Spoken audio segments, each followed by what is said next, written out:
அளவற்ற அருளாளனும் நிகரற்ற பேரன்புடையவனுமாகிய அந்த அல்லாஹ்விற்கே புகழ் அனைத்தையும் உரித்தாக்கியவனாக,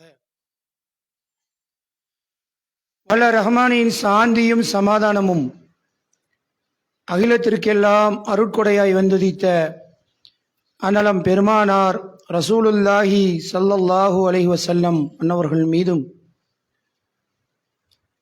அவர்கள் வழியில் வந்த உத்தம சத்திய சஹாபா பெருமக்களின் மீதும், அவர்கள் காட்டித்தந்த வாழ்க்கை நெறியை இன்றளவும் பின்பற்றுகின்ற ஒவ்வொரு நல்லடியார்களின் மீதும் என்றென்றும் நிலவட்டுமாக. அன்புக்குரிய பெரியோர்களே, தாய்மார்களே, சகோதர சகோதரிகளே, அல்லாஹுடைய கருணையினால் சிறப்பு வாய்ந்த ஜும்மாவுடைய தினத்தில் அல்லாஹுடைய இல்லத்தில் அல்லாஹுவை வணங்கி வழிபட வேண்டும் என்ற உயர்ந்த நோக்கத்திற்காக வருகை தந்திருக்கிறோம். இன்றைய ஜும்மாவிலே நம்முடைய வாழ்வின் சிந்தனைக்காக திருமறை திருக்குரானில் இருந்தும் நபிகள் நாயகம் ஸல்லல்லாஹு அலைஹி வஸல்லம் அவர்களுடைய வாழ்விலிருந்தும் ஒரு சில செய்திகளை இன்ஷா அல்லாஹ் பார்க்க இருக்கிறோம். அன்புக்குரிய சகோதரர்களே,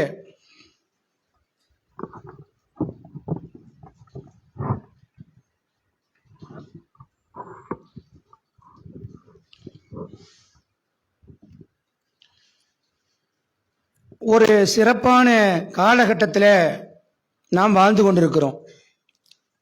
இஸ்லாமிய மார்க்கம் இன்றைக்கு மிக வேகமான முறையில் உலகமெங்கும் பெரும் வளர்ச்சியை நோக்கி போய்கொண்டிருக்கிற ஒரு காலகட்டத்தில் நம்ம இருக்கிறோம். ஆதிக்க சக்திகள் எல்லாம் கூட இந்த இஸ்லாத்தினுடைய வளர்ச்சியை பார்த்து பயப்படக்கூடிய, அஞ்சக்கூடிய ஒரு காலகட்டமாக இது இருக்கிறது. இஸ்லாத்தை நோக்கி மக்கள் அணி அணியாக, சாரை சாரியாக தங்களை இணைத்துக் கொள்ளக்கூடிய காட்சிகளை தினந்தோறும் நம்ம செய்திகளின் வாயிலாக பார்க்க முடிகிறது. இஸ்லாத்தை குறித்து அறிய வேண்டும் என்ற ஒரு ஆவல் இஸ்லாத்துக்கு வெளியில் இருக்கிற மக்கள் மத்தியில், குறிப்பாக படித்தவர்கள் மத்தியிலே அதிகமாக காணப்படுவதை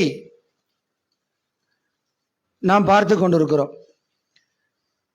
அதே போல இன்னொரு சிறப்பு அம்சம் என்ன அப்படின்னா, பாமர மக்களும் இஸ்லாத்தை அறிந்து கொள்ளக்கூடிய அளவுக்கு எளிமையான முறையில் இஸ்லாத்தின் எல்லா அம்சங்களையும் தெரிந்து கொள்வதற்கான ஒரு சூழலில் நாம் வாழுகிறோம். இன்னைக்கு தாய்மொழியிலே, அங்கங்க தாய்மொழிகளில் இஸ்லாத்துடைய எல்லா, குறிப்பா தமிழகத்தில் நீங்க எடுத்துக்கிட்டீங்கன்னு சொன்னா, குரானுடைய விளக்கங்கள் தமிழிலே, குரான் பல தப்சீர்கள், விளக்க உரைகள், ரசூல் ஸல்லல்லாஹு அலைஹி வஸல்லம் கூடிய வாழ்க்கை வழிகாட்டுதல்கள், போதனை ஹதீசுகள் தாங்கிய அத்தனை நூல்களும், இஸ்லாத்தின் எந்த அம்சத்தை நீங்கள் எடுத்தாலும் பல நூல்களாக இன்றைக்கு தயாராக இருக்கிறது தமிழ்ல. இஸ்லாத்தினுடைய எந்த சட்டத்தை நீங்கள் அறிய வேண்டும் என்றாலும் அறிஞர்களுடைய உரை இன்றைக்கு எல்லா சேனல்களிலும், யூடியூப்களிலும் பிரச்சாரம் செய்யப்படுவதையும், அதில் நீங்கள் வேணும் என்று போய் பார்த்தா பார்த்து கொள்ளலாங்கிற அளவுக்கு மிக எளிமையான முறையில் இருக்கிறதையும் பார்க்கிறோம். அப்ப இப்படி ஒரு சிறப்பு கடந்த காலத்திலே கிடையாது. இவ்வளவு மாற்றங்கள் நடந்த பிறகும் கூட இந்த மார்க்கத்தை சார்ந்த, இந்த மார்க்கத்திலே உறுப்பினர்களாக இருக்கிற, இஸ்லாத்திலே பிறந்த, இஸ்லாமிய மார்க்கத்திலே வாழையடி வாழையாக வரக்கூடிய முஸ்லீம்களில் அநேகருடைய வாழ்க்கையை நம்ம பார்க்கும் பொழுது இஸ்லாத்திற்கும் அவர்களுக்கும் சம்பந்தம் இல்லை என்று சொல்லுகிற அளவுக்கு அவங்களுடைய வாழ்க்கைகளில் தவறுகளும், இஸ்லாத்தை உதாசீனப்படுத்துவதும், பாவங்களில் மூழ்கி திளைப்பதும் இன்றைக்கு நடந்து கொண்டிருக்கிறதை நம்ம பார்க்கிறோம். அது மட்டுமல்ல, இஸ்லாத்தை அறியாதவர்களாக முஸ்லீம்களாக வாழக்கூடியதையும் பார்க்கிறோம். ஒரு பக்கம் இஸ்லாத்தை நோக்கி மக்கள் வர்றாங்க, இஸ்லாம் எழுச்சி பெறுகிறது. ஆனால் இந்த மார்க்கத்தில் முஸ்லீம் என்று சொல்லக்கூடிய வாழையடி வாழையாக வரக்கூடியவர்கள் பல பேர் இந்த மார்க்கத்தை புறக்கணித்தவர்களாக வாழ்க்கையில வாழ்வதை பார்க்கிறோம். இதுல இன்னும் பெரிய வேதனை என்ன அப்படின்னு சொன்னா, குரானும் ஹதீஸும் தான் வாழ்க்கை, இஸ்லாம் தான் சிறந்தது, இந்த மார்க்கத்தை நாம் பின்பற்ற வேண்டும் என்ற கொள்கை கொண்ட ஏகத்துவவாதிகள் என்று தங்களை அழைப்பவர்கள், இஸ்லாத்தோடு நீண்ட நெடிய காலம் தொடர்புடைய இருப்பவர்கள், பிரச்சாரங்களை கேட்டுக்கொண்டிருப்பவர்கள், நூல்களை படித்துக் கொண்டிருப்பவர்கள், பல நல்ல செயல்களில் ஈடுபடுபவர்கள், இவர்களிடத்துல என்ன பிரச்சனை அப்படின்னு சொன்னா, கடந்த காலத்திலே இந்த கொள்கை பிரச்சாரம் எடுத்து வைக்கும் பொழுது இருந்த ஒரு பேணுதலை இப்ப நம்ம பார்க்க முடியல. ஒரு காலத்தில் ஒரு தவறை செய்வதற்கு தயங்கிய ஒரு சமூகம், ஒரு ஏகத்துவவாதி, இன்றைக்கு அதை சர்வ சாதாரணமாக செய்யக்கூடியதை பார்க்கிறோம். விளக்கம் கிடைக்க கிடைக்க பேணுதல் குறைந்து போவதை நீங்கள் பார்க்கலாம். தவறுகளில் ஈடுபடுவதும், மார்க்கத்தை அசால்ட்டாக சாதாரணமாக எடுத்துக்கொள்வதும், பொதுவோக்கான செயல்களில் ஈடுபடக்கூடியவர்களாகவும் மாறி இருப்பதை நம்ம பார்க்கலாம். எந்த அளவுக்கு என்று சொன்னா, பிறரை ஒப்பிட்டு தன்னை சுய திருப்தி கொள்ளக்கூடியவர்களாக இன்றைக்கு ஏகத்துவவாதிகள் அநேகர் மாறி இருக்கிறத பார்க்கலாம். நான் பரவாயில்லை, அவர்களா இப்படி இருக்கிறார்கள் என்று தன்னைத்தானே திருப்திப்படுத்தி கொள்ளக்கூடிய அளவுக்கு தவறுகளிலும் பாவங்களிலும் இன்றைக்கு இந்த கொள்கையுடையவர்கள், நல்லா நடக்கணும்னு நினைக்கிறவங்க, இஸ்லாத்தை பின்பற்ற வேண்டும் என்று ஆசைப்படக்கூடிய அந்த நல்லவர்கள் கூட எப்படிப்பட்ட நிலையில் வாழ்க்கையை அமைச்சிருக்காங்கன்னு சொன்னா, சிறு தவறுகளை கூட விட்டு ஒதுங்க முடியல. ஒரு சினிமா ஒரு பாவம், ஒரு ஆபாசத்தை பார்க்கக்கூடாது, மொபைலில் வரக்கூடிய ஆபாசத்தை பார்க்கக்கூடாது, அதுல கூட நம்மால ஒதுங்கி பேணுதலாக வாழ முடியல. அன்புக்குரிய நல்லடியார்களே, அவரவர் உள்ளத்தில் கை வைத்து பாருங்கள். நம்முடைய நடவடிக்கை, நம்முடைய செயல்கள் எப்படி இருக்குது? என்ன காரணம் அப்படின்னு சொன்னா, ஷைத்தான் நம்மளை ஏமாற்றுகிறான். எப்படி ஏமாத்துறான்? இணை வைத்தால் நிச்சயமாக நரகம். அது இல்லை. நம்ம யாரு? ஏகத்துவவாதிகள். இது அல்லாத ஏனைய பாவங்களை அல்லாஹ் மன்னிக்கிறேன்னு சொல்லிட்டான். இது முஸ்லீம்கள்ல தௌஹீதுவாதிகள் சொல்லக்கூடிய, குர்ஆன் ஹதீஸை பின்பற்றுகிறோம் என்று சொல்லக்கூடிய மக்கள் மத்தியில ஆழமாக பதிந்திருக்கிற ஒரு எண்ணம். அதனால தான் நம்ம என்ன செய்யறோம்? சர்வ சாதாரணமாக பொதுவோக்காக வாழுகிறோம். எந்த அளவுக்குன்னு சொன்னா பாருங்க, தொழுகை ஒரு அடிப்படையான ஒரு விஷயம், ஒரு முஸ்லீம் சொல்வதற்கு ஒரு அடிப்படையான விஷயம். அந்த தொழுகையில் கூட நீண்ட நெடிய காலமாக இயக்கத்தோடு இருப்பவர்கள், பிரச்சார பணியில் இருப்பவர்கள், இந்த கொள்கை தான் சரி என்று ஏற்றுக்கொண்டவர்கள், ஒரு 5 நேர தொழுகையில, ஒரு சுபுகு தொழுகையில் கூட சரியான முறையில் நம்ம வாழ்க்கையில் அமையல. நீங்க இன்னைக்கு இவ்வளவு பேர் வந்திருக்கிறோம், உள்ளத்துல கை வைத்து பாருங்கள். நான் தினமும் சரியான முறையில ஜமாத்தோடு சீராக சுபுகு தொழுகையை நிறைவேற்றுகிறேன் சொல்ல முடியுமா நம்மனால? எவ்வளவு பேர் அப்படி இருக்கிறோம்? யோசிச்சு பாருங்க, எவ்வளவு பேர் இருக்கிறோம்? ஆண்களாக இருக்கட்டும், பெண்களாக இருக்கட்டும். ஒரு தொழுகை அடிப்படை. ஒரு பாவம், ஒரு பொருளாதார விஷயம், கொடுக்கல் வாங்கல்ல நான் சீரான முறையில் நடந்து கொண்டிருக்கிறேன். நான் ஒரு ஏகத்துவவாதி சொல்ல முடியுமா நம்மனால? வட்டியை விட்டு நான் விலகி நிற்கிறேன்.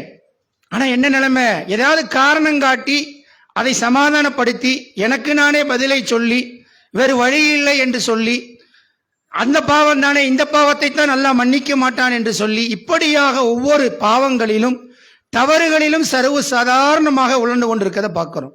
அல்லாஹு தஆலா குர்ஆன்ல சைத்தானை பற்றி சொல்லுகிறான், இன்னஹு லகும் அதுவும் முபீன். அவன் உங்களுக்கு பயங்கரமான பகிரங்கமான விரோதி, அவன் உங்களுக்கு எனிமி. எப்பொழுதுமே நீங்க இதை மைண்ட்ல வச்சுக்குங்க என்று அல்லாஹ் திரும்பின இடத்துல எல்லாம் சொல்லி தருகிறான். அன்புக்குரிய நல்லடியார்களே, அப்ப ஏன் இப்படி நம்ம நடக்கிறோம்? ஒரு சரியான முறையில அந்த குர்ஆன் சொல்லக்கூடிய அந்த உண்மை மூமின் லிஸ்ட்ல அல்லாஹ்வுக்கு நெருக்கமானவர்களாக நம்மால் ஏன் மாறவில்லை, மாற முடியவில்லை என்று சொன்னா, அல்லாஹ்வை குறித்து நம்முடைய நம்பிக்கை இன்னும் சீராகல, அல்லாஹ்வுடைய அச்சம் இன்னும் நம்முடைய உள்ளத்துல சரியான முறையில போய் பதியல. நம்ம வாயில பேசுகிறோம், செயல்பாட்டில் வர மறுக்கிறது, முழுமையா வர மறுக்கிறது. ஏன் வர மறுக்குது? அல்லாஹ்வை குறித்த அந்த பயம், அந்த இறை அச்சம் சீரான முறையில போய் உள்ளத்துல உட்கார்ந்து விட்டால் அவருடைய செயல் சீராக இருக்கும். அன்புக்குரிய நல்லடியார்களே, அப்ப அல்லாஹ் ரப்புல் ஆலமீன் திருமறையில சொல்லித் தருகிறான், ஃபஇன்ன திக்ரா தன்ஃபஉல் முஃமினீன், உபதேசம் செய்யுங்கள், அது மூமின்களுக்கு பயனளிக்கும். அப்ப இந்த மாதிரி உபதேசம் வருது, அல்லாஹ்வுடைய வசனம் நமக்கு முன்னால காட்டப்படுது. நம்மை நாம் சுய பரிசோதனை செய்ய வேண்டும், பக்கத்துல பார்க்க வேண்டாம். அவங்கவுங்க கல்போடு பேசுங்கள். நமக்கு சரியான நீதிபதி யாருங்க? அல்லாஹ் தீர்ப்பளிப்பதற்கு முன்னால் நம்முடைய கல்பை அல்லாஹ் வச்சிருக்கான். நீ சரியானவனா குற்றவாளியா, நீ ஒழுக்கமானவனா சீரில்லாதவனா, நீ இறைவனை அஞ்சக்கூடியவனா இல்லையா என்பதை நம்முடைய கல்பு சரியான முறையில், நம்முடைய மனசு நம்மளுக்கு தீர்ப்பு வழங்கும். அன்புக்குரிய நல்லடியார்களே, அல்லாஹு ரப்புல் ஆலமீனை பொறுத்தவரை நம்ம எப்படி நம்பி இருக்கிறோம்? அர் ரஹ்மான், அளவற்ற அருளாளன், எந்த சந்தேகமும் இல்லை. ரவூஃபுர் ரஹீம், இரக்கமுடையவன், நிச்சயமாக இரக்கமுடையவன் தன்னை பற்றி அல்லாஹ் சொல்லுகிறான். இதை மாத்திரம் அல்லாஹ் சொல்லி இருந்தா பரவாயில்லை. குர்ஆனை திருப்பனா அல்லாஹ் ரப்புல் ஆலமீன் இப்படி மாத்திரம் சொல்லி இருந்தா பரவாயில்ல. ஆனா எப்படி சொல்லுகிறான்? 75வது அத்தியாயத்தினுடைய 36வது வசனம் எடுத்து பாருங்கள். அயஹ்சபுல் இன்சானு அய்யுத்ரக சுதா, அல்லாஹ் கேட்கிறான், சும்மா விட்டு விடுவோம் என்று எண்ணிக்கொண்டாயா? அன்புக்குரியவர்களே, குர்ஆனுடைய வசனம் நம்மை நோக்கி ஓதி காண்பிக்கப்பட்டால் யாருக்கோன்னு நினைச்சிடாதீங்க. அல்லாஹ் கேட்கிறான், சும்மா விட்டு விடுவோம் என்று எண்ணிக்கொண்டாயா? தனியாக அல்லாஹ்வை சந்திப்போம். மலக்குல் மௌத்து வந்து விட்டால் உலகத்தோடு கட்டு, யாரும் உதவிக்கு வர முடியாது. கபிரு, ஆகரத்து, சொர்க்கம், நரகம் தனியாக சந்திக்கணும் அல்லாஹ்வை. அப்ப சும்மா விட்டு விடுவோமா? அல்லாஹ் கேட்கிறான், சும்மா விட்டு விடுவோமா? இன்னும் அல்லாஹ் சொல்லுகிறான், சதீதுல் ஹிகாப், தண்டிப்பதில் கடுமையானவன். நீங்க நினைச்சுக்கிட்டீங்களா நான் அர் ரஹ்மான் தான், ஆனா தண்டிப்பதில் கடுமையானவன், சாதாரணமானவன் இல்லை. சதீதுல் ஹிகாப் அல்லாஹ் சொல்லுகிறான். அதே போல அல்லாஹ் சொல்லுகிறான், அஜீஸுன் துன்திகாம், மிகைத்தவன், பழி வாங்குபவன். அன்புக்குரியவர்களே, இது குர்ஆனுடைய வசனம். அல்லாஹ் சொல்றான், பழி வாங்குபவன் நான். யாரு? அளவற்ற அருளாளன் தான் சொல்றான். யாருக்கேனும் சாமானியர்கள் கேட்க ஆள் இல்லை, பலகீனர்கள் என்று நீங்கள் அவர்களுக்கு துரோகம் விளைவித்தால், தீங்கு செய்தால், அவர்கள் அல்லாஹ்விடத்திலே முறையிட்டால் நம்ம பயப்படணும். அல்லாஹ்வே இதனால என்ன, யாரு கேட்க போறா என்று நாம் நடக்க முடியாது. பழி வாங்குபவன் அல்லாஹ் சொல்றான். அவனுடைய கோரிக்கைக்காக அல்லாஹ் நம்மை பழி வாங்கி விட்டால் இந்த பயம் வருதா நம்மளுக்கு? இதெல்லாம் நம்மளுடைய பார்வையில் யாருக்குங்க? யாருக்கோ.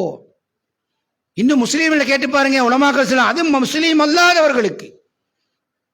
அன்புக்குரிய நல்லடியார்களே, அல்லாஹ் சொல்லுகிறான்.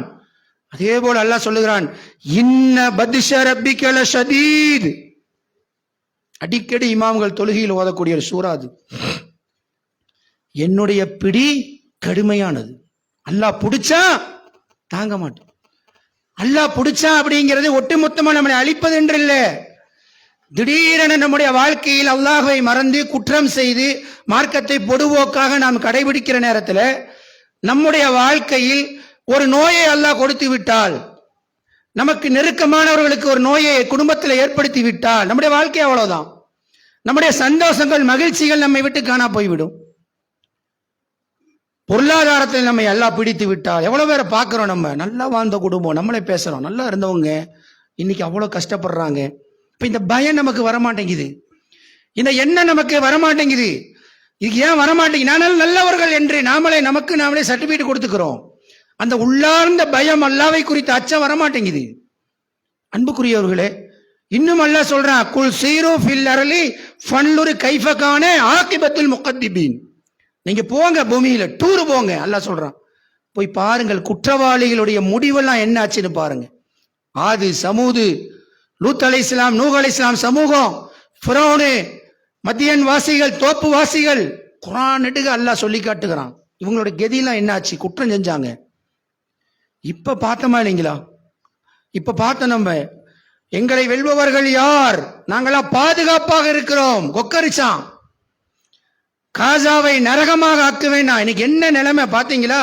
லேசா அல்லாஹ் ஒரு பொறி, ஒரு தீ பொறி காணா போச்சு. லாஸ் ஏஞ்சல்ஸ் 28 லட்சம் கோடி இங்கிறான் நம்முடைய கணக்குக்கு. இன்னும் ஓயல, இப்ப அதிகரிச்சிட்டு இருக்குது. லேசான ஒரு சோதனை, அவ்வளவுதான். முழுக்க அல்லாஹ் மக்களையெல்லாம் அழிக்கல, 12,000 வீடுங்கிறான். ஒவ்வொரு வீடும் கோடிக்கணக்கான ரூபாய்க்கு கட்டினது. பாதுகாப்பான நகரம், காக்கா உள்ள நுழைய முடியாது. ராணுவ பாதுகாப்பு, எலக்ட்ரானிக்ல எல்லாமே நாங்க டெக்னாலஜியில எங்களை விட சிறந்தவர்கள் யாரும் இல்லை. ஆனால் என்னாச்சு? 7ஆம் தேதி ஆரம்பிச்சது, 11ஆம் தேதி வீடுகள் இல்லை, எல்லாம் முடிஞ்சது. இங்க வரும் நினைக்கல, அங்க எங்கேயோ மலையில எரியுது, எங்கேயோ எரியுது, இங்க காணா போச்சு. அல்லாஹுடைய சோதனை வந்தால் அக்டோபர் 7ஆம் தேதி காசாவின் மீது அந்த குண்டு வீசினா, இதே ஜனவரி 7ஆம் தேதி இங்கே ஆகிறது. என்ன தெரியுங்களா ஆச்சு? காசாவை திருப்பி நிர்மாணம் செய்யணும்னா எவ்வளவு பொருளாதாரம் வேணும் என்று சொல்லி அளவெடுத்திருக்கிறான் ஒரு கணக்கு. அதிலிருந்து பன்மடங்கு தேவைப்படும் லாஸ் ஏஞ்சல்ஸ் ரெடி பண்றதுக்கு. ஏன்னா அவ்வளவு உயர்ந்த கட்டடங்கள், அவ்வளவு வசதியா, அவ்வளவு சொகுசா வாழ்ந்தவர்கள் இன்னைக்கு லட்சக்கணக்கான பேர் பாருங்க, உள்ள போய் பாருங்க, ரோடு தெருவில் கிடக்கிறார்கள். இப்ப நிமிஷத்துல அல்லாஹ்வுடைய பிடி வந்து விடும், நிமிஷத்துல வந்துடும். அல்லாஹ் குர்ஆன்ல கேட்கிறாங்க, அன்புக்குரிய நல்லடியார்களே, நிச்சயமா படித்தால் இறையச்சம் இருந்தால் சஜிதாவில் விழுந்து அழுவோம். அல்லாஹ் கேட்கிறான், நீங்க இப்ப போய் பார்க்கணும். அதை எடுத்து 18வது அத்தியாயம் 55வது வசனம் எடுத்து பாருங்க. சூரத் அல்-கஹஃப் அல்லாஹ் சொல்றான். எல்லாருடைய கையிலும் இருக்குது, இப்ப எடுக்க கூடாது. தொழுகை முடிஞ்சு நீங்க போய் பாருங்க, கண்டிப்பா பாருங்க. அல்லாஹ் சொல்றான், முன்னோருக்கு ஏற்பட்ட கதி தங்களுக்கு வரவில்லை என்பதும், நேரடியாக அல்லாஹ்வுடைய வேதனை வரவில்லை என்பதனால தான் வந்த உண்மையை நம்பி அல்லாஹ்விடத்தில் பாவம் மன்னிப்பு தேடுவதற்கு தடையாக இருக்கிறது. முன்னோருக்கு ஏற்பட்ட கதி தங்களுக்கு வரல, நேரடியா அல்லாஹ்வுடைய தண்டனை எனக்கு வரல, அதனாலதான் நான் அல்லாஹ்ட்ட பாவம் மன்னிப்பு தேடி திருந்தாமல் இருக்கிறோம் என்று யாரை பார்த்து அல்லாஹ் சொல்றான்? குர்ஆனிலே சொல்லி தருகிறான். இப்ப இதுக்கு மேல என்ன வார்த்தை வேணும்? யோசிச்சு பாருங்க, எப்படிப்பட்ட வார்த்தை என்பதை யோசிச்சு பாருங்க. அதே போல அல்லாஹ் சொல்லுகிறான், 7வது அத்தியாயத்தினுடைய 11வது அத்தியாயத்தினுடைய 97வது வசனம் எடுத்து பாருங்க. அதில் அல்லாஹ் சொல்லுகிறான், இரவிலே நீங்கள் உறங்கும் பொழுது திடீரென அல்லாஹ்வுடைய வேதனை வராது என்று அஞ்சுகிறீர்களா? பகலிலே நீங்கள் விளையாடி கொண்டிருக்கும் பொழுது அல்லாஹ்வுடைய வேதனை வந்து விடாது என்று அஞ்சுகிறீர்களா?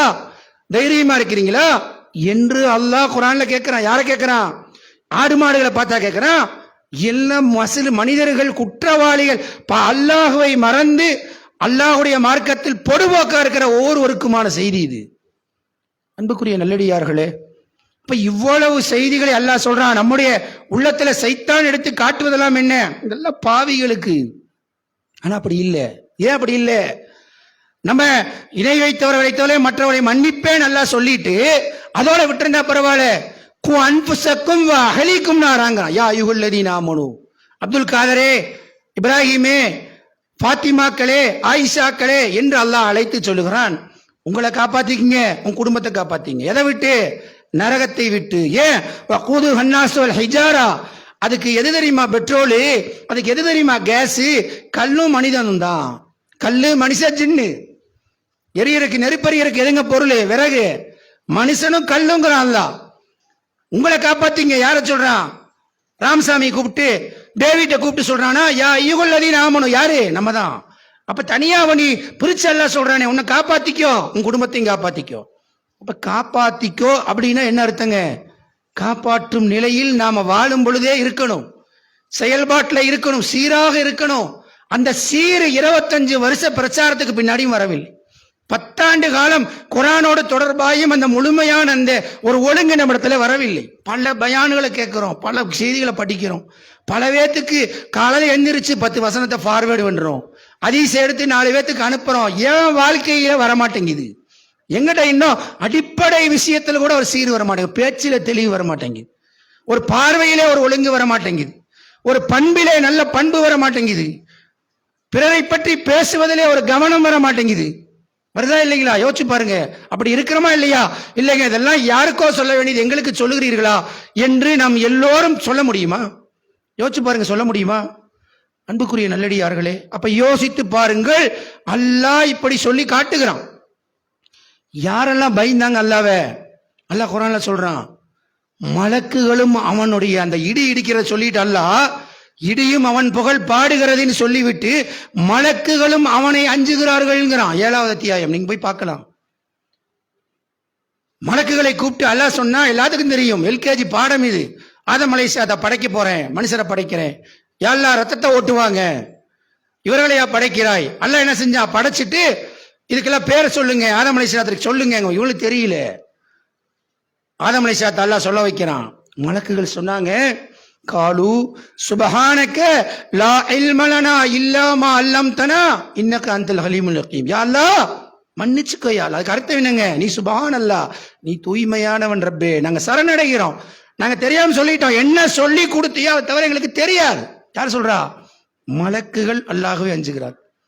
குர்ஆனுக்குள்ள போய் பார்க்கிறோம், 950 ஆண்டு காலம் அல்லாஹ்வுக்காக இந்த உலகத்துல உழைச்சாங்க. நம்மளுடைய வாழ்க்கை 60 வருஷம், 50 வருஷம் வரைக்கும் இஸ்லாத்தின் பக்கம் திரும்பாம இருக்கிறோம். 60 திரும்பாம இருக்கிறது இருக்குது. 950 வருஷம் அல்லாஹ்வுக்காக உழைச்சாருங்க உலகத்துல. கடைசியில ஒரு நாள் அழிக்க வேண்டிய துவா கேட்ட பிறகு நமக்கெல்லாம் தெரியும், கப்பலை தயாரித்து வெள்ளப்பிரளயம் ஏற்படுகிறது. கப்பல்ல மூமின்களாம் ஏறிக்கிட்டாங்க. தன்னுடைய அன்பு மகன், பெற்றெடுத்த மகன் கீழே நிக்கிறான். வாப்பா கப்பல்ல வந்து ஏறி ஈமான் கொள்ளுங்கிறாரு. மலை மேல ஏறி நான் தப்பிச்சுக்குவேன். பெரிய வெள்ளம், மலை போன்ற அலை, எல்லாம் சொல்றான், மலை போன்ற அலை வந்தது, சுருட்டி எடுத்துட்டு போயிருச்சு. கண்ணு முன்னாடி மகன் அடிச்சுட்டு போறத பாக்குறாரு. அல்லாஹ்ட்ட கேட்கிறார், யா அல்லாஹ் 11வது அத்தியாயத்துல இதுவும் இருக்குது, எடுத்து பாருங்க. யா அல்லாஹ் அவன் என்னுடைய குடும்பத்தவன் ஆயிற்றே, இதைத்தான் சொன்னார், அவர் ஒன்னும் சொல்லல. நான் 950 வருஷமா உனக்காக வேலை செய்யறேன், என் மகனை இப்படி பண்ணிட்டியே யா அல்லாஹ் அப்படின்னு சொன்னாங்க. அவன் என் குடும்பத்தை சேர்ந்தவன் யா அல்லாஹ் அப்படிங்கிறாங்க. அல்லாஹ் சொல்றான், உனக்கு அவன் குடும்பத்தை சேர்ந்தவன் இல்லை, உனக்கு அறிவில்லாததை கொண்டு என்கிட்ட கேட்காதன்னு சொல்லி இருக்கிறனா இல்லையா? படிச்சு பாருங்க, 11வது அத்தியாயத்துடைய 47 வரிசையா படிங்க. அதுல சொன்ன உடனே அவங்க செஞ்சது என்ன? அதான் பிரச்சனை. யா அல்லாஹ் நீ சுப்ஹானல்லாஹ், எனக்கு அறிவில்லாததை கொண்டு நான் உன்னிடத்திலே பிரார்த்திப்பதை விட்டு என்னை காப்பாத்து, என்னை மன்னித்து விடு, இல்லாவிட்டால் நான் நஷ்டவாளி ஆயிருவேன். பெரும் பாவம் செஞ்சாங்களா? ஒரு பாசம் வராதா? இவ்வளவு வேலை செஞ்சிருக்கிறோம், நம்ம மகன் இப்படி கண்ணு முன்னாடி போறாங்கிற கவலை வராதா? அல்லாஹ் வேணான்னு சொன்னா அந்த நபி அழுகிறாரு, யா அல்லாஹ் என்ன மன்னிச்சிரு, நீ தூய்மையானவன், உனக்கு அறிவு எனக்கு அறிவில்லாதத உங்கள்கிட்ட கேட்கறத விட்டு என்ன காப்பாத்திரியா அல்லாஹ் நோய் கேட்கிறாங்க. ரசூலுல்லாஹி ஸல்லல்லாஹு அலைஹி வஸல்லம் அவங்களுடைய அச்சம் எப்படி இருந்தது? அச்சம் எப்படி இருந்ததுங்க? இன்னைக்கு 1000 காரணம் காட்டி ஹராம ஹலால் பார்க்கறாங்க முஸ்லீம்கள். இந்தியாவில எல்லாம் முடியாது, பாகிஸ்தான்ல எல்லாம் முடியாது, அரபு நாட்டில தான் இப்படியெல்லாம் பேசி ஒரு ஹராமை ஹலாலாக்க பார்க்கிறோம். பல காரணங்களுக்கு ரசூல் ஸல்லல்லாஹு அலைஹி வஸல்லம் ஒரு பேரித்தம்பளம் கிடக்கிறது, எடுக்கிறாங்க, ஊதுகிறார்கள், தட்டி விடுறாங்க, சாப்பிட வாய்க்கிட்ட கொண்டு போயிட்டு வச்சுட்டாங்க. சஹாபாக்கள் கேட்கறாங்க, அல்லாஹ்வுடைய தூதரை எடுத்தீங்க அப்புறம் வச்சுட்டீங்க, இது ஜக்காத்துடைய சதக்காவுடையதாக இருக்குமோ என்று நான் அஞ்சுகிறேன். ஏன் ஜக்காத்து சதக்கா ரசூலுல்லாஹ்வுக்கும் உங்க குடும்பத்துக்கும் ஹராம். அன்பளிப்பா வந்தா ஏற்றுக்கொள்வார்கள், பிரியத்துல கொடுத்தா ஏற்றுக்குவாங்க. ஜக்காத்தா சதக்கா அவங்க ஏத்துக்க மாட்டாங்க. ஒரே ஒரு பேரிச்சம்பழம் தெரியாம சாப்பிட்டு இருந்தா அல்லாஹ் நரகத்துல போட்டுருவானா? கடும் வசனம் வந்து விடுமா? யோசிச்சு பாருங்க. ஒரு பேரித்தம்பழம் கூட அல்லாஹ்வுக்கு பிடிக்காது, தடை செய்தது என்னுடைய வயிற்றுக்குள் போகக்கூடாது என்று அகிலத்தின் அருட்கொடை காமிச்சு தராங்க. நமக்கு சாதாரணம், யாரு முதலையும் சாதாரணமா வாங்கி விட்டு, வாங்கிருவியா, வாங்குற வழியில வாங்கிருவியா, அத்தனை ஒரு 2 மாசம் அவன் கெஞ்சுவான், அவன் மறந்தால் நானும் மறப்பேன், அவ்வளவுதான். அது எங்கேயும் போகாது, தப்பிக்க முடியாது, எங்கேயும் போகாது, சுற்றி கொண்டே இருக்கும். ஆகரத்தில் வெளிப்படும் பொழுது மாட்டிக்குவோம். அதான் பிரச்சனை, வேற ஒண்ணுமே இல்லை. அப்ப அந்த இறை அச்சம் இருந்தால் கொடுப்போம், இல்லாட்டா கையை பிடிச்சி பொறுப்பு கேட்போம். என்னால முடியல, மன்னிச்சுக்கோ அல்லது பாதியாக்கு. எத்தனை பேர் இருக்கிறோம் சாமர்த்தியம் பேசுறோம். ஒரு காலத்துல ஏகத்துவவாதிகளை அவங்கள்ட்ட வரவு செலவு செய்யுங்க, கரெக்டா இருப்பாங்க. இன்னைக்கு என்ன தெரியுங்களா? அஸ்ஸலாமு அலைக்கும் இன்ஷா அல்லாஹ்னா இன்னைக்கு பயப்படுறான். டே இன்ஷா அல்லாஹ் சொல்றான், அவன் ஏதோ தந்தாலும் தருவான், தராட்டி இல்லை அப்படிங்கிற மாதிரி ஆகிவிட்டது.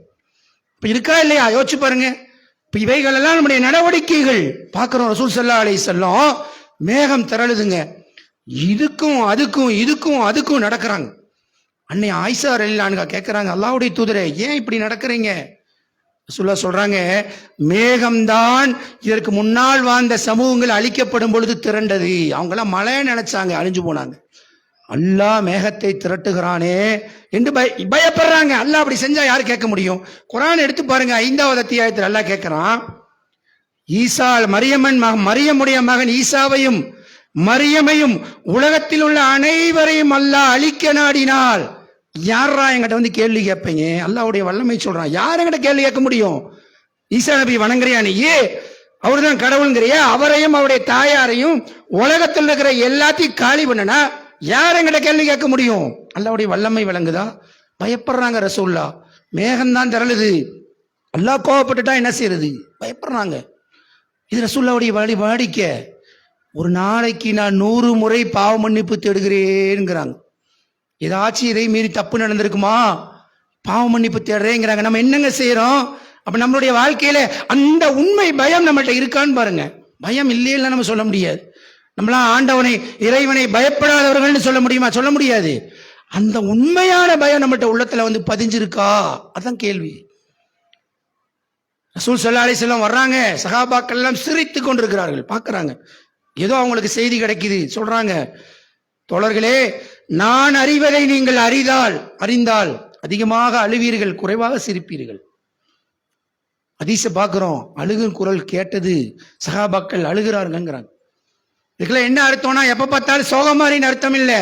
அல்லாஹ்வுடைய அச்சத்தை அவ்வப்போது நினைவுபடுத்தி கொண்டே இருந்தாங்க. மறந்துடாத, சந்தோஷமா இருக்கும்போது அல்லாஹ் மறந்துடாத. உனக்கு ஒண்ணு வரும் பொழுது ஆட்டம் போட்டுறாத. நன்மை நடந்தால் இறைவனுக்கு புறக்கணித்து விடாத. அப்பப்ப உபதேசம். நான் அறிவதை நீங்கள் அறிந்தால் அதிகமாக அழுவீர்கள். அழுகிறாங்க. எப்படி பாருங்க அன்புக்குரிய நல்லடியார்களே. அப்ப நம்மளுக்கு பயமே இல்லை அப்படின்னு சொல்ல முடியுமா? பயம் இல்லைன்னு சொல்ல முடியாது. அல்லாஹ்வுடைய அச்சம் இருக்குது, இருக்க வேண்டிய விதத்தில் இல்லை. அல்லாஹ் சொல்றான், அஞ்ச வேண்டிய முறையில் அஞ்சுங்கள். ரசூல் ஸல்லல்லாஹு அலைஹி வஸல்லம் பாருங்க, ஜும்மால 5 வசனம் 6 வசனம் எதை பேசினாலும் ஓதி காட்டி நமக்கெல்லாம் தெரியும். ஐயுஹன்னா சுத்தகு ரப்பக்கும் உள்ளதி, நீண்ட யா ஐயுஹல்லதீன ஆமனு தக்குல்லாஹ் கூலு கௌலன் சதீதா ஓதுகிறோம். யா ஐயுஹல்லதீன ஆமனு தக்குல்லாஹ் ஹக்க துகாத்திஹி வலா தமூதுன்ன இல்லா வஅன்தும் முஸ்லிமூன். ஏன் ஓதி காட்டுறாங்க ஜும்மால? அல்லாஹ்வை வஞ்சிக்கிங்க, அல்லாஹ்வை அஞ்சிக்கிங்க, அல்லாஹ்வை அஞ்சிக்கிங்க. குர்ஆன் திருப்பி பாருங்க, இத்தகுல்லாஹ் எத்தனை இடத்துல வருது? அல்லாஹ்வை பயந்துக்கோ, அல்லாஹ்வை பயந்துக்கோ. அல்லாஹ் சொல்றான், அல்லாஹ்வை பயந்து கொள்ளுங்கள், அஞ்ச வேண்டிய முறையில் அஞ்சுங்கள். அஞ்ச வேண்டிய முறை என்னங்க? அல்லாஹ்வை பயப்பட வேண்டிய முறை என்ன? பயப்பட வேண்டிய முறைக்கு அல்லாஹ்வை ஒருத்தர் அஞ்சிருக்கிறாருங்கிறதுக்கு என்ன அடையாளம்? செயல்பாடுகளா, வெளிப்புற செயல்களா?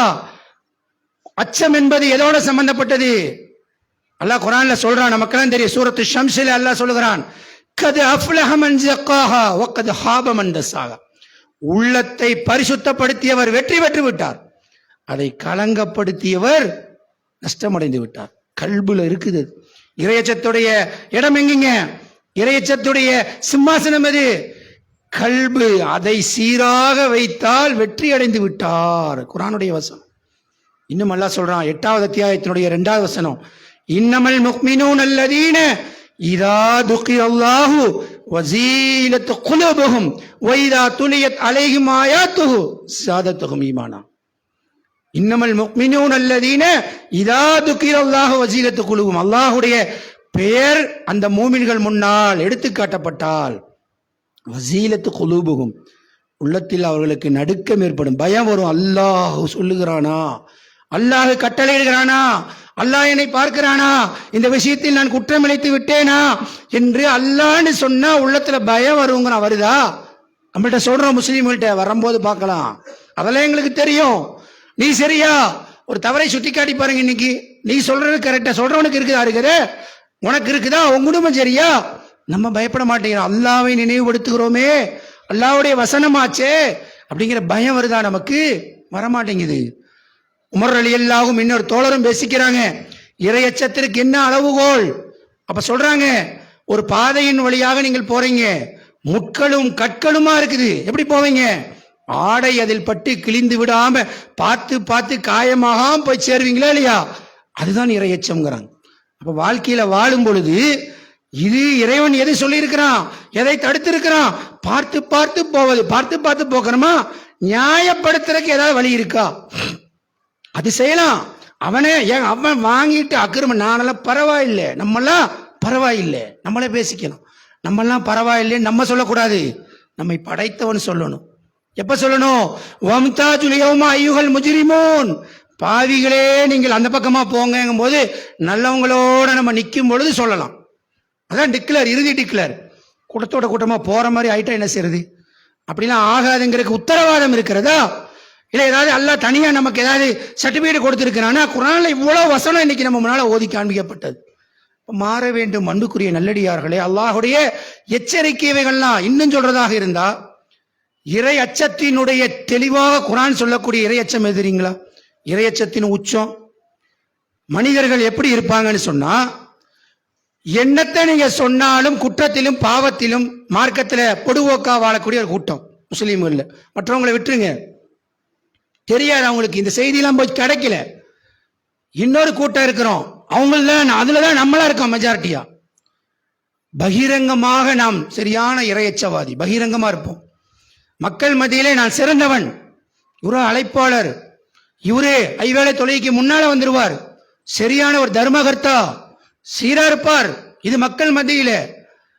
தனிமையிலே என்னுடைய நிலை எனக்கு தான் தெரியும். இன்னொருவர் இருக்கிறார், தனிமையில் அல்லாஹ்வை அஞ்சுவார், மக்கள் மத்தியிலே ஓரளவு குறைவா இருப்பார். இவர் தான் வேண்டும். இதைத்தான் குர்ஆன் சொல்லுது. இறையச்சத்துல சிறந்த உச்சபட்ச இறையச்சம் தெரியுங்களா? மறைவில் அல்லாஹுவை அஞ்சுவது. இங்கதான் நம்ம ஓட்ட. எங்க ஓட்ட? மக்கள் மத்தியில தப்பு செய்ய மாட்டோம். ஏன்? நம்ம மரியாதை போயிருமே, டேமேஜ் ஆயிருமே. பெற்றோர் முன்னிலையில செய்வோமா? செய்ய மாட்டோம். நண்பர் முன்னிலையில செய்வோமா? நம்மளை என்னடா நினைப்பான்? இப்ப நம்ம நல்லவே நடிச்சிட்டு இருக்கிறோம், நம்மளை நல்லவே ஒரு இமேஜை கிரியேட் பண்ணிட்டோம், ஒரு தப்பு செஞ்சா நம்மளை பார்ப்பான் அப்படிமோ. எங்க பார்க்கணும்? ரசூலுல்லாஹி ஸல்லல்லாஹு அலைஹி வஸல்லம் சொல்றாங்க, நம்ம உள்ளத்தின் ஆழத்தில் மௌத்தாகிற வரை பதிய வேண்டிய ஒரு செய்தி. ரசூலுல்லாஹ் சொல்றாங்க, மக்களில் ஒரு சாரார் இருப்பாங்க, திகாமா மலையளவு அமல் செய்து வருவார்கள், இரவில் நின்று வணங்குவார்கள். சொல்றாங்க, மலையளவு கொண்டு வருவாங்க, தர்மம் செய்வாங்க, தொழுகுவாங்க, எல்லாம் பண்ணுவாங்க. மறுமையில் இவர்களுடைய அமல்களை அல்லாஹ் தூசுகளைப் போல துகள்களைப் போல ஆக்கி விடுவான் அப்படிங்கிறாங்க. சஹாபாக்கள் அதிர்ச்சியா கேட்கிறாங்க, அல்லாஹுடைய தூதரே, யார் அவர்கள்? அவங்களை எங்களுக்கு சொல்லித்தாங்க, யாருங்க அவங்க? ரசூலுல்லாஹ் சொல்றாங்க, இவர்கள் உங்களை சார்ந்த சகோதரர்கள், அதாவது முஸ்லீம்கள் அப்படின்னு சொல்லிட்டு பகிரங்கமாக நல்லா இருப்பார்கள், மறைவில் இறைவன் அவர்களை ஆக்கினால் பாவம் செய்வதற்கு, வரம்பு மீறுவதற்கு தைரியமாக இருப்பார்கள். ரெண்டு வாழ்க்கை. இப்ப நினைச்சு பாருங்க, அவங்கவுங்க உரசி பாருங்க, அவங்கவுங்க கல்வை கேட்டு பாருங்க. இப்ப நம்ம சுபுகுத் எங்கேயாவது போய் பாருங்க, அந்த இந்த தர்பியா வைக்கும் போது பாருங்க, தஹஜ்ஜத்துக்கு என்ன எந்திரிக்கிறது என்ன, சுபுகு தொழுகிறது என்ன, வீட்டுல அடுத்த நாள் 2 நாள் 1 வாரம் பொறுத்து வீட்டுல அதே தர்பியால பயிற்சி எடுத்து பல தர்பியா அட்டென்ட் பண்ணுவாங்க. ஃபஜ்ருக்கு வர முடியுதா? முடியல. ஏன்? அப்ப அல்லாஹ் பார்க்கறாங்கிற பயம் இல்லை. மறைவில பயம் கிடையாது, மறைவில் பயம் கிடையாது. வெளியூர் போயிட்டா இரட்டை முகம், அங்க போனா அவங்களுடைய நடவடிக்கை வேற. அங்க யாரு பார்க்கறது இல்ல? அல்லாஹ் பார்க்கறது இல்லை. ஊருக்கு பயப்படுற அளவுக்கு, உலகத்துக்கு பயப்படுற அளவுக்கு, தன்னுடைய குடும்பத்துக்கு பயப்படுற அளவுக்கு, நண்பனுக்கு பயப்படுற அளவுக்கு கூட ரப்புக்கு பயப்படாமல் இருந்தால் எப்படி நம்முடைய அமல்கள் சீராகும்? நம்முடைய வாழ்க்கை எப்படி அடுத்த ஸ்டெப்புக்கு போகும்? அல்லாஹுடைய அந்த அன்பும் கருணையும் மன்னிப்பும் எப்படி நமக்கு வந்தடையும்? சிந்திக்க வேண்டிய தருணத்தில் இருக்கிறோம் என்பதை உங்களுக்கும் எனக்கும் எச்சரித்தவனாக நம்முடைய வாழ்க்கையை, நம்முடைய செயல்பாடுகளை சீர் செய்வது நம் அனைவரின் மீதும் கடமையாக இருப்பது என்பதை எச்சரித்து எனது முதலாவது உரையினை நிறைவு செய்கின்றேன்.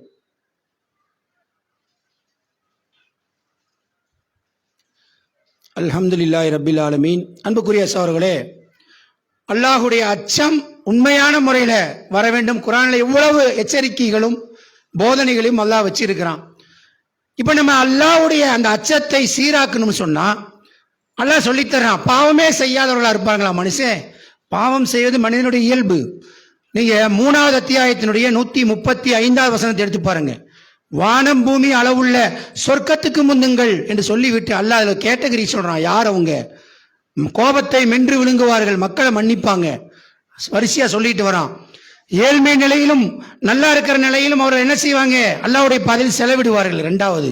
3வது ஒன்னை அல்லாஹ் சொல்றான், பாவம் செய்து விட்டால் உடனே அல்லாஹ் பக்கம் திரும்புவார்கள், பாவத்தில் நிலைத்திருக்க மாட்டார்கள். பண்பு என்னங்க? பாவம் நடக்கும், நம்ம தவறுவோம், திடீர்னு நிலைச்சிருக்க மாட்டான். பாவம்னு இப்ப வந்துருச்சு, வசனம் வருது, அல்லாஹ்வுடைய நினைவு வருது, உடனடியே என்ன செய்யணும்? ஃபஸ்தஹித் பில்லாஹ், அல்லாஹ்வின் பக்கம் திரும்பி விட வேண்டும். இதுதான் அல்லாஹ் விரும்புறான். இந்த பண்பு நம்மள்ட்ட இருக்குதா? நாளைக்கும் நான் செய்வேன். எப்படிங்க? நாளைக்கும் நான் செய்வேன். உம்ராவுக்கு போறேன், ஹஜ்ஜுக்கு போறேன், லோன் போட்டிருக்குது, வந்தா சேங்ஷன் ஆயிரும். அப்ப நாளைக்கும் நீ யாராமல போவ. இன்னைக்கு நீ உம்ராவுக்கு சுத்த போறியா? தவாப் செய்ய போறியா? அப்ப இது இல்ல, அல்லாஹ் சொல்றான் நான் இப்ப மாறிட்டேன், மாற முயற்சிக்கிறேன், தப்பு செஞ்சுட்டேன் யா அல்லாஹ், இனி இந்த கட்டத்தில் நான் செய்ய மாட்டேன் யா அல்லாஹ், இனிமேல் செய்ய மாட்டேன் யா அல்லாஹ். இதைத்தான் அல்லாஹ் விரும்புறான். திரும்புறான், மீண்டும் சருகிறான், இருந்தாலும் சைத்தான் ஏமாத்துவான். தொண்டை குழியிலே உயிர் அடையும் வரை அல்லாஹ் ஆவாசம் தரான், அல்லாஹ் பக்கம் திரும்பி கொண்டே இருக்க வேண்டும். அதுதான் ஒரு மூமினுடைய வேலை. வேண்டுமென்று செய்வதல்ல, பலகீனத்திலே விழுந்தால் திரும்பணும் அல்லாஹ் பக்கம், யா அல்லாஹ் தெரியாம செஞ்சுட்டேன், நான் மன்னிச்சிரியா அல்லாஹ். இதற்கு ஏராளமான உதாரணங்கள் சஹாபாக்களுடைய வாழ்க்கையில் இருக்குது, சொல்வதற்கு இன்னைக்கு இப்ப நேரம் போதாது. அன்புக்குரிய நல்லடியார்களே, இந்த இறையச்சத்தை கை கொண்டால் என்ன ஆகும் தெரியுங்களா? அல்லாஹ் சொல்றான், அலா இன்ன அவுலியா அல்லாஹி லா ஹவுஃபுன் அலைஹிம் வலாஹும் யஹ்சனூன். நீங்க போய் பாருங்க, சூரத்து யூனுஸ் 10வது அத்தியாயத்திலே 65க்கு மேல படிங்க. அல்லாஹ்வுடைய நேசர்களுக்கு பயமும் கிடையாது, கவலையும் கிடையாது. எவ்வளவு பெரிய சர்டிபிகேட். உலகத்துல வாழ்றங்க ஒரு 50 வருஷம், டெய்லி செத்து செத்து பிழைப்பவர்கள் எத்தனை பேர்? அதாயிருமோ இதாயிருமோ, இது லாஸ் ஆயிருமோ, வர வேண்டிய பணம் வராம போயிருமோ, உடம்பு சரியில்லாம இருக்குது எச்சாயிருமோ, குழந்தை ரொம்ப சீரியஸா இருக்குது ஏதாவது ஆகிவிடுமோ, வருதா இல்லைங்களா? நம்மளுக்கு திடீர்னு தலை வலிச்சுக்கிட்டே இருக்கு, சுத்துற மாதிரி இருக்குது, பெருசா ஏதாவது இருக்குமா? பயம் இல்லாம இருக்கா? நமக்கு வச்சுக்கிட்டே இருக்கான் அல்லாஹ். அப்ப அல்லாஹ் சொல்றான், பயம் இருக்காது, கவலை இருக்காது.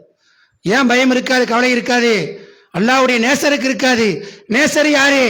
தனியா பெரிய தலப்பா கட்டி பெரிய ஜிப்பா போட்டு விடிய விடிய வணங்கிட்டு இருப்பார்கள் நல்லா சொல்றான். அடுத்த வசனத்தை படிங்க, ஈமான் கொண்டிருப்பார்கள், அல்லாஹ்வை அஞ்சுவார்கள். அவ்வளவுதான். இறை நம்பிக்கை கொண்டிருப்பார்கள், எந்த நிமிஷமும் அல்லாஹ்வை அஞ்சுவார்கள். அவ்வளவுதான். எல்லா விஷயத்திலையும் அல்லாஹ்வுக்கு பிரியம் என்ன? முடிஞ்சது மேட்ரு. எனக்கு பிரியம் இருக்கலாம், எனக்கு கௌரவம் இருக்கலாம், எனக்கு கோபம் வரலாம், அல்லாஹ்வுக்கு இதுல என்ன விருப்பம்? அவ்வளவுதான். ரெண்டே விஷயம் தான் அல்லாஹ் சொல்றான், நீண்ட பட்டியல் போடல.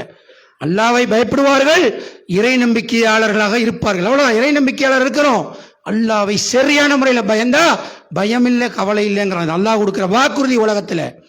சூரத்து தலாக் என்ற ஒரு அத்தியாயம் இருக்கு குர்ஆன்ல, 65:3 எடுத்து பாருங்க. அல்லாஹ் ஒரு வாக்குறுதி கொடுக்கிறான். ஈமான் கொண்டிருந்தால், இந்த வசனத்தின் மீது இறை நம்பிக்கை கொண்டிருந்தால் கடைபிடிச்சோன்னு வைங்க, அல்லாஹ் சொல்றான், நீங்கள் இறையச்சம் உடையவர்களாக நடந்தால் ஒரு போக்கிடத்தை அல்லாஹ் ஏற்படுத்துவான், எண்ணீராத புறத்திலிருந்து உங்களுக்கு ரிசக்கை வழங்குவான், உணவை வழங்குவான். எண்ணீராத புறம். தலகால நம்ம நிக்கிறோம், ஜெயிக்க முடியுதா? அல்லாஹ் சொல்றான், இறை அச்சத்தோட இரு, நீ நினைச்சு பார்க்காத இடத்துல இருந்து உனக்கு உதவி வரும். அல்லாஹ்வுடைய வாக்குறுதிங்க. நம்பிக்கை இருக்கா? நம்மளுக்கு நம்பிக்கை இருக்குதா? இருந்தால் அல்லாஹ் சொல்றான், எண்ணீராத புறத்திலிருந்து உனக்கு உதவி வரும், தைரியமாயிரு என்று அல்லாஹ் ரப்புல் ஆலமீன் சொல்லுகிறான். அப்ப அந்த இறையச்சம் என்ற அந்த ஆடையை நாம் அணிந்து கொண்டால் அல்லாஹ்வுடைய பாதுகாப்புல வந்துருவோம். எந்த சந்தேகம் இல்லை, எந்த சக்தியும் நம்ம ஒண்ணும் செய்யாது. இன்னும் சொல்றதா இருந்தா, சரியான இறையச்சம் உள்ள போயிடுச்சுன்னு வைங்க, வேற எந்த பயமும் இருக்காது. யாருக்கும் பயப்பட மாட்டோம், மெஜாரிட்டிக்கு பயப்பட மாட்டோம், அதிகாரத்துக்கு பயப்பட மாட்டோம், எந்த ஒரு துன்பத்துக்கும் பயப்பட மாட்டோம். சரியான ஒரு இறை நம்பிக்கையான நாம் மாறிவிடுவோம். இன்னும் சொல்றான் அல்லாஹ், இன்ன அக்ரமக்கும் இந்தல்லாஹி அத்காக்கும்.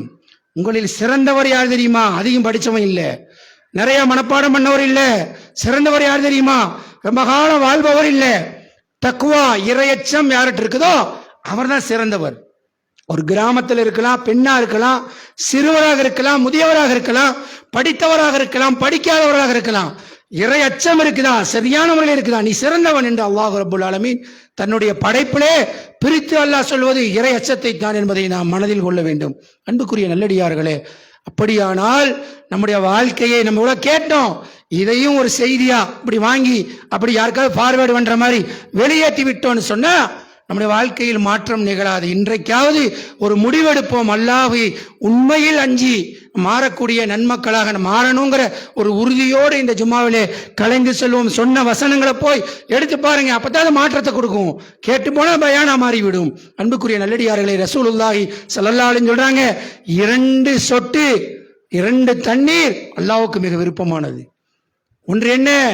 அல்லாஹ்வை நினைத்து தனிமையில் சிந்துகிற கண்ணீர். இந்த பண்பை நம்மகிட்ட கொண்டு வரணுங்க. பெண்களுக்கு சொல்றேன் நானே, தனிமையில் அல்லாஹ்வை நீங்கள் அழுதால் பகல்ல மக்கள் மத்தியில அழ வேண்டியது இருக்காது. ஒரு நாள் இருக்கு வைக்க மாட்டான் அல்லாஹ். ஆனா நீங்க மக்களிடம் தான் அழுகிறது, தொட்டதுக்கெல்லாம் அழுகிறது. பெண்களை கேட்டு பாருங்க, ஒன்றுக்கும் உதவாதற்கு அழுகுவாங்க. அல்லாஹ்விடம் அழுகுங்கள், சஜிதாவில் அழுங்க. யாரெல்லாம் அல்லாஹ்ட கண்ணீர் சிந்தனமோ வேற எங்கேயும் அல்லாஹ் கண்ணீர் சிந்த விட மாட்டான். இதை நம்ம மனசுல வைக்கணும். 2வது துளி அல்லாஹ்வுடைய பாதையில் சிந்தப்படுகிற ரத்தம் என்று நபிகள் நாயகம் ஸல்லல்லாஹு அலைஹி வஸல்லம் சொன்னாங்க. 2 துளிகள் கண்ணிலிருந்து வரக்கூடிய அந்த துளிகள் இருக்கு பாருங்க, கறந்த பால் எப்படி மடுவுக்குள்ள போகாதோ அந்த மாதிரி அல்லாஹ்வை நினைத்து அழுதவர் நரகத்துக்கு போக மாட்டார் என்று நபிகள் நாயகம் ஸல்லல்லாஹு அலைஹி வஸல்லம் சொன்ன நற்செய்திகள் நமக்கு இருக்கிறது. உண்மையிலேயே கல்விலே கை வைத்து மறைவிலும் அல்லாஹ்வை அஞ்சக்கூடிய நன்மக்களாக நாம் ஒவ்வொருவரும் மாறுவதற்கு எல்லாம் வல்ல அல்லாஹ் ரப்புல் ஆலமீன் நம் அனைவருடைய வாழ்விலும் தௌஃபீக் செய்வானாக. இந்த மார்க்கத்தை விளங்கி அதன் அடிப்படையில் நடக்கக்கூடிய நல்ல ஒரு வாய்ப்பை நம்முடைய வாழ்வில் தந்துள்ள புரிவானாக என பிரார்த்தித்தவனாக எனது இந்த ஜும்மா உரையை நிறைவு செய்கின்றேன். வாஹிரு தாவானா அல்ஹம்துலில்லாஹி ரப்பில் ஆலமீன். அஸ்ஸலாமு அலைக்கும் வரஹ்மத்துல்லாஹி வபரகாத்துஹு.